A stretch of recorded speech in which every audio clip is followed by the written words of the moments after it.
জানেন কি গরুর পুরাণ অনুসারে মৃত্যুর পর আত্মাকে নরকে কি ভয়াবহ শাস্তি দেওয়া হয়? এই প্রাচীন গ্রন্থে নরকের যে বর্ণনা দেওয়া আছে তা শুনলে আপনার গা শিউরে উঠবে। কিছু নরকে আত্মাকে ফুটন্ত তেলে চুবিয়ে রাখা হয়, কোথাও বা গরম আগুনে পুড়িয়ে অঙ্গার করে দেওয়া হয়। যমদূতরা সেখানে সামান্য দয়াও দেখায় না, তারা লোহার ধারালো কাঁটা দিয়ে আত্মাকে বিদ্ধ করে এবং লাঠিডান্ডা দিয়ে নির্মমভাবে শরীর মারিয়ে দেয়। সবচেয়ে ভয়ঙ্কর নরকগুলির নাম শুনুন। রৌরব নরকে আত্মাকে উত্তপ্ত লোহার ওপর শুইয়ে দেওয়া হয়। অন্ধতামস নরকে তারা অন্ধকারে পড়ে থাকা পোকার মতো কেবল ছটপট করতে থাকে। এমনকি শুকরমুখ নরকে আত্মাকে বারবার শুকরের যোনিতে জন্ম নিতে হয়। বিশ্বাস করুন, এই অসহনীয় যন্ত্রণা চলে হাজার হাজার বছর ধরে। এই ছিল নরকের ভয়ানক গোপন তথ্য।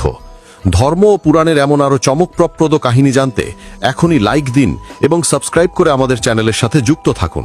দেখা হবে পরের ভিডিওতে।